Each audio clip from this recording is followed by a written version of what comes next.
in Chapel Hill shooting of 3 Muslims, a question of motive. Chapel Hill, NC? It was a little after 5 p.m., a quiet time in a quiet neighborhood, before many people had returned home from work on Tuesday, when 2 women called 911 to report multiple gunshots and screams echoing through a condominium complex here near the University of North Carolina. By the time the police arrived, 3 people were dead. A newlywed couple and the woman's sister. They were young university students, Muslims of Arab descent, and high achievers who regularly volunteered in the area. A neighbor, a middle-aged white man, was missing. Then under arrest and charged with 3 counts of murder. The victims? Families described it as a hate crime. The police said that the shooting appeared to have been motivated by an ongoing neighbor dispute over parking, but that they were investigating whether religious hatred had contributed to the killings. To have him come in here and shoot 3 different innocent people in their head? I don't know what kind of person that is, said Naime Barakat, the father of the male victim, Dushadi Barakat. The killings immediately set off a debate throughout the world over whether the students had been targeted because of their religion, with Muslims picking up some of the language of those who protested police shootings in the United States, using the phrase Muslim Lives Matter. Even as Chapel Hill awoke on Wednesday, frustration had already spread on Twitter throughout Europe and Asia, as Muslims as far away as Indonesia shared photographs and details of the victims' lives. The Chapel Hill police quickly tried to tamp down the fears, releasing a morning statement that identified parking as the cause of the dispute, without confirming whether the victims had been shot in the head.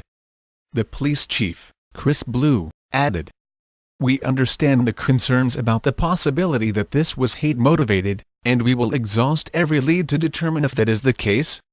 In the afternoon, Ripley Rand, the United States Attorney for the region, said the shooting appeared to have been an isolated incident and not part of a targeted campaign against Muslims.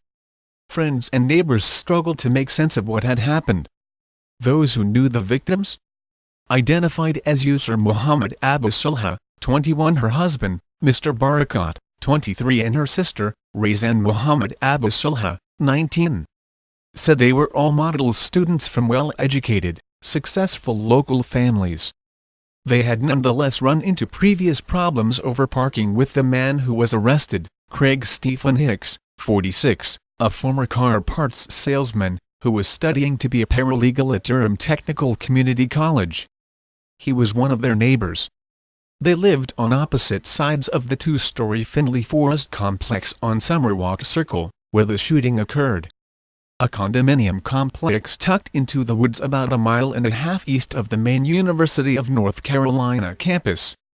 Residents said Mr. Hicks's apartment was adjacent to the main parking lot. The students lived on the other side, where little parking could be found.